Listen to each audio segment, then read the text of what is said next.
बिस्मिल्लाहिर्रहमानिर्रहीम। Dear students, अस्सलामु अलैकुम। आज का हमारा टॉपिक है इर्रिवर्सिबल एंड रिवर्सिबल रिएक्शंस। सबसे पहले हम रिएक्टेंट्स और प्रोडक्ट्स के बारे में जानेंगे। किसी भी केमिकल रिएक्शन में वो सब्सटेंसेस जो आपस में कंबाइन हों, जो आपस में रिएक्ट करें, वो रिएक्टेंट्स कहलाते हैं। The substances that combine in a chemical reaction are called reactants। और इन रिएक्टेंट्स के कम्बिनेशन के नतीजे में, इन रिएक्टेंट्स के रिएक्शन के नतीजे में जो न्यू सब्सटेंसेस बनते हैं उनको हम प्रोडक्ट्स कहते हैं। मिसाल से हम वाजे करते हैं, वाटर फॉर्मेशन की एग्जांपल है हमारे पास। इसमें हाइड्रोजन और ऑक्सीजन आपस में रिएक्ट करते हैं और इसके नतीजे में पानी जो है वो बनता है। तो इस एग्जांपल में हाइड्रोजन और ऑक्सीजन जो है वो हमारे रिएक्टेंट्स हुए, और हाइड्रोजन और ऑक्सीजन के नतीजे में हासिल होने वाली नई जो चीज है वाटर, वो हमारी जो है वो प्रोडक्ट हुई। आगे हम जानेंगे कंप्लीट रिएक्शन। वो रिएक्शन जिसमें तमाम के तमाम रिएक्टेंट्स रिएक्ट कर जाएं और प्रोडक्ट्स में कन्वर्ट हो जाएं। All reactants have been converted into products is called a complete reaction। ज्यादातर हम यही सोचते हैं कि हर रिएक्शन जो है वो एक कंप्लीट रिएक्शन है, कि उसमें तमाम के तमाम रिएक्टेंट्स जो हैं वो प्रोडक्ट में तब्दील हो जाते हैं, लेकिन आमतौर पर ऐसा नहीं होता। कुछ रिएक्शंस में रिएक्टेंट्स प्रोडक्ट में तब्दील हो जाते हैं, इसके बावजूद वो एक कंप्लीट रिएक्शन नहीं होता। उसकी वजह ये है कि उस रिएक्शन में प्रोडक्ट्स दोबारा से आपस में रिएक्ट कर जाएंगे और रिएक्टेंट्स बनाना शुरू कर देंगे। पहली फेज में रिएक्टेंट्स आपस में मिले और प्रोडक्ट बन गए। अगर तो सारे के सारे रिएक्टेंट्स प्रोडक्ट में तब्दील हो जाएं तो ये एक कंप्लीट रिएक्शन होगा। लेकिन अगर रिएक्टेंट्स प्रोडक्ट बना रहे हैं और उसके बरक्स प्रोडक्ट दोबारा से आपस में मिलकर रिएक्टेंट्स बनाना शुरू कर दें तो ये रिएक्शन कभी भी कंप्लीट नहीं होगा। ऐसे रिएक्शन में हमें बाहर कोई तब्दीली नजर नहीं आएगी और रिएक्टेंट्स और प्रोडक्ट्स की जो क्वांटिटीज हैं वो भी सेम ही रहेंगी, वो भी चेंज नहीं होंगी। तो हमें यूं लगेगा कि जैसे ये रिएक्शन रुक चुका है, यानी ये रिएक्शन कंप्लीट हो चुका है, लेकिन हकीकत में ऐसा नहीं होता। ये रिएक्शन जिसमें रिएक्टेंट्स प्रोडक्ट में और प्रोडक्ट्स वापस रिएक्टेंट में तब्दील होना शुरू हो जाए, ये रिएक्शन कभी नहीं रुकते, ये रिएक्शन कभी कंप्लीट नहीं होते, बल्कि ये फॉरवर्ड और रिवर्स दोनों अतराफ में बराबर रफ्तार से जो है वो जारी रहते हैं। जितने रिएक्टेंट्स प्रोडक्ट में तब्दील होते हैं उतने ही प्रोडक्ट जो है वो रिएक्टेंट में तब्दील हो जाते हैं। तो बाहर कोई तब्दीली भी नजर नहीं आती और इनकी रिएक्टेंट्स और प्रोडक्ट्स की जो मकदारें हैं वो भी सेम रहती हैं, और लगता यूं है कि जैसे ये रिएक्शन रुक गए हैं। एक्चुअली ये रिएक्शन मुकम्मल नहीं हुआ, एक्चुअली ये रिएक्शन रुका नहीं है, बल्कि इसने केमिकल इक्विलिब्रियम स्टेट जो है वो अटेन कर ली।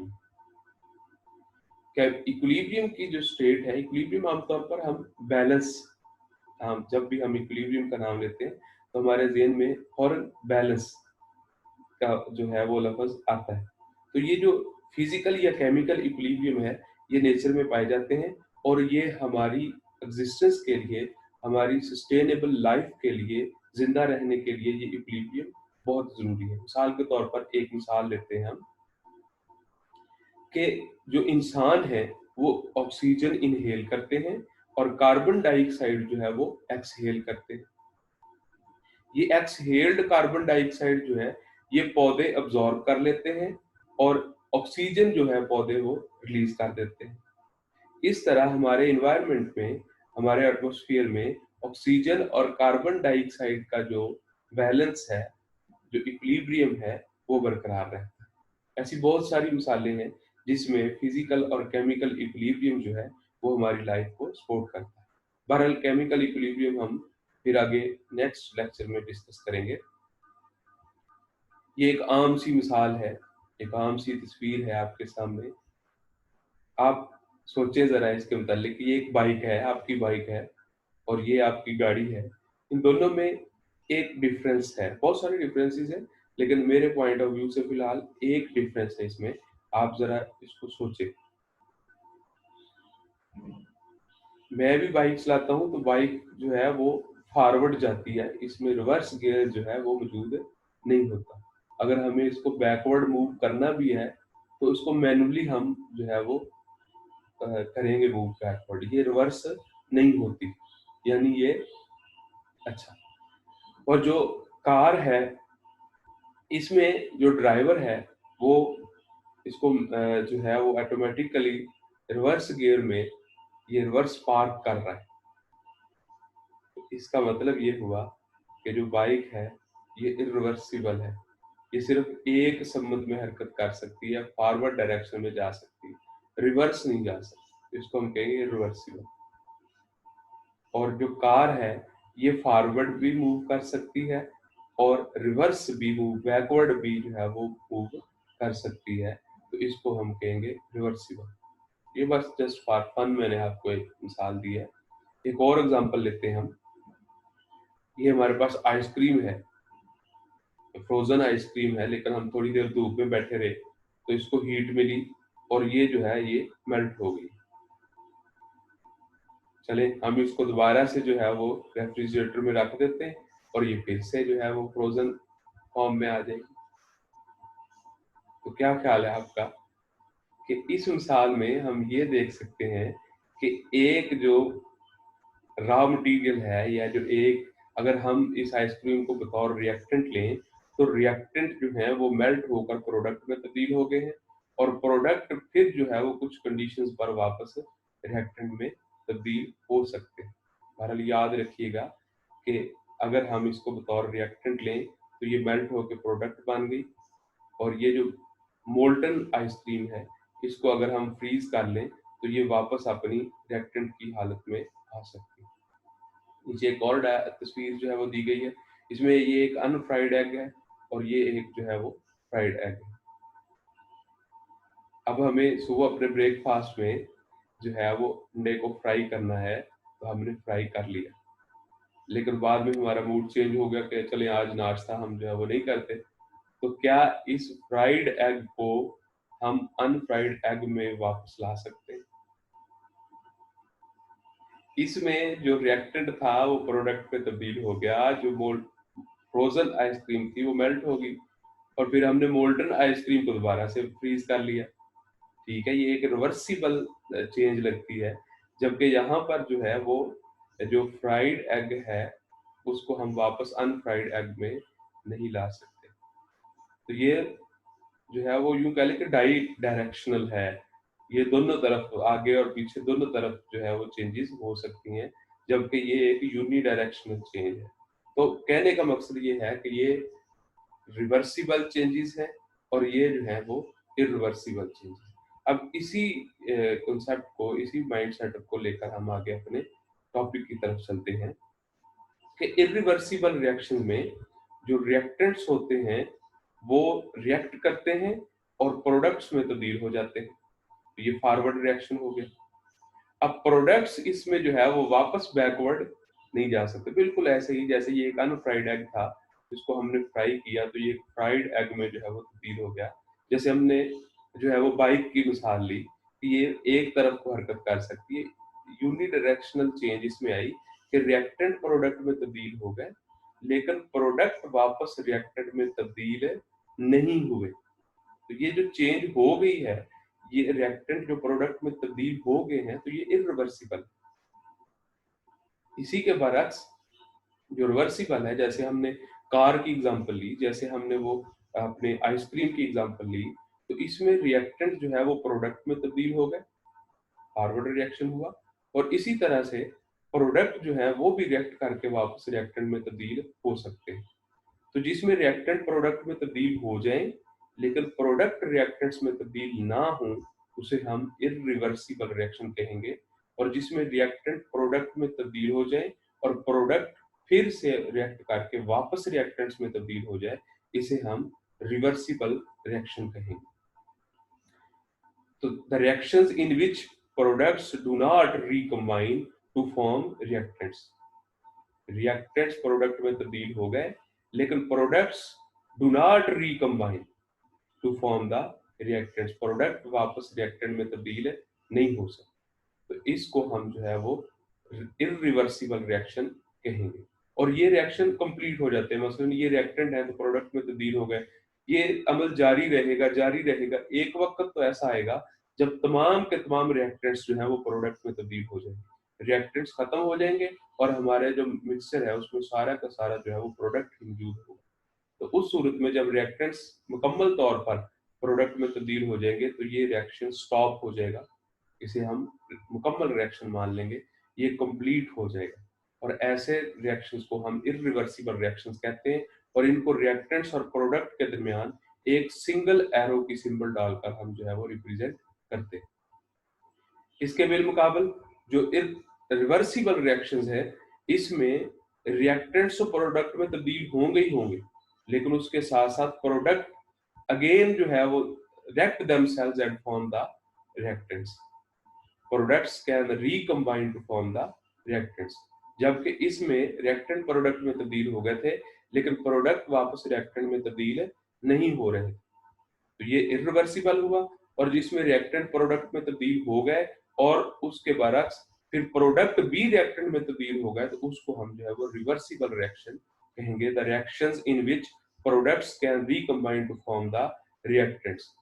ये रिएक्शन कभी कंप्लीट नहीं होती क्योंकि शुरू में रिएक्शन के शुरू में रिएक्टेंट प्रोडक्ट में तब्दील होंगे, जैसे जैसे प्रोडक्ट की कंसंट्रेशन जैसे जैसे प्रोडक्ट की मकदार बढ़ती जाएगी तो प्रोडक्ट भी आपस में रिएक्ट करके वापस रिएक्टेंट में तब्दील होना शुरू हो जाएगी। तो एक वक्त ऐसा आएगा थोड़ी देर बाद जितने रिएक्टेंट प्रोडक्ट में तब्दील होंगे उतने प्रोडक्ट जो है वो रिएक्टेंट में तब्दील हो जाएंगे, तो ये रिएक्शन कभी रुकेगा नहीं और ना ही ये रिएक्शन कभी जो है वो कंप्लीट होगा। ऐसे रिएक्शन को हम रिवर्सिबल रिएक्शन कहते हैं और इस रिएक्शन को हम रिएक्टेंट और प्रोडक्ट के दरमियान में एक डबल एरो की सिंबल से जो है वो रिप्रेजेंट करते हैं। उम्मीद है आपको रिवर्सिबल और इरिवर्सिबल का कांसेप्ट क्लियर हुआ होगा।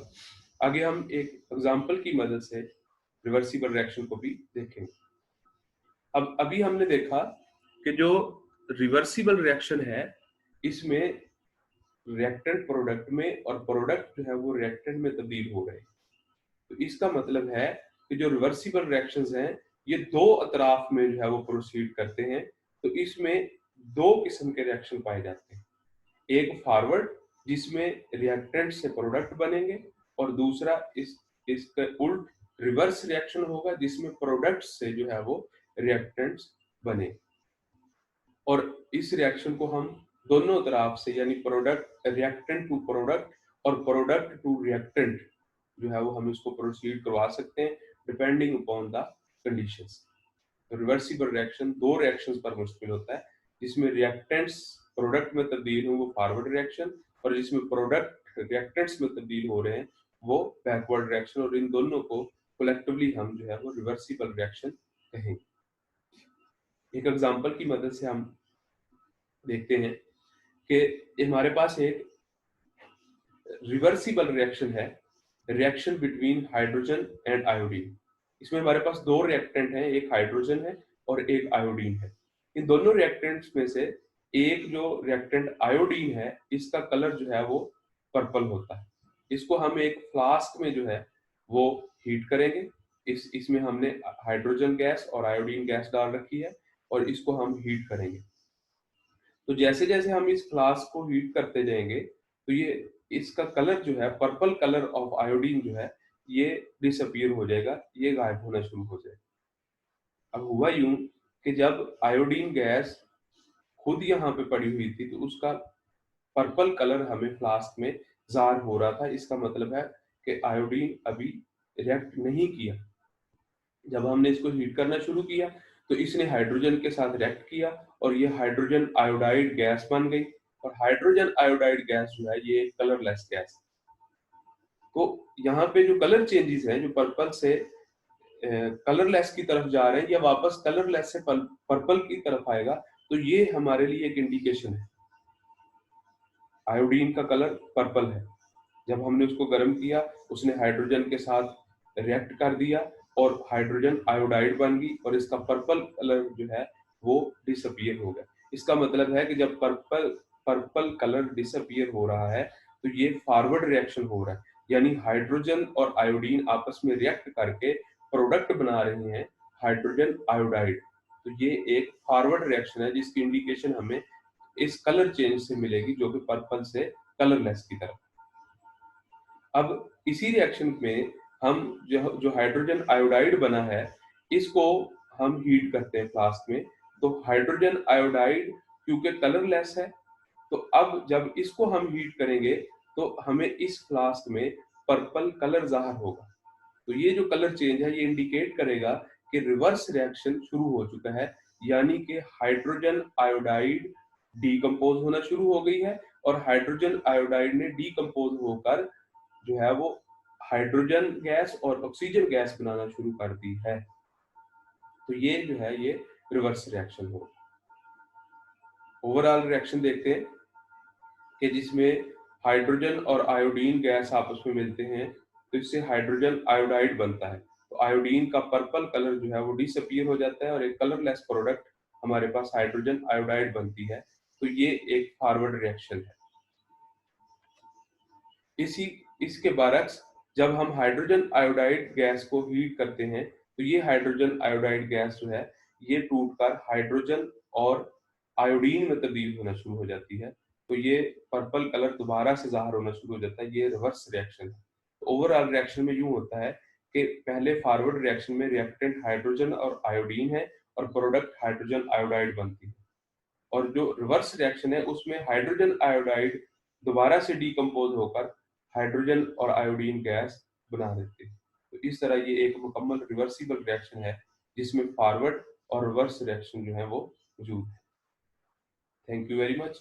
ये जो वीडियो है ये आपको government MC high school Arifwala के प्रिंसिपल मोहम्मद रियाज कदीर साहब और उनकी टीम की तरफ से अपलोड की जा रही है।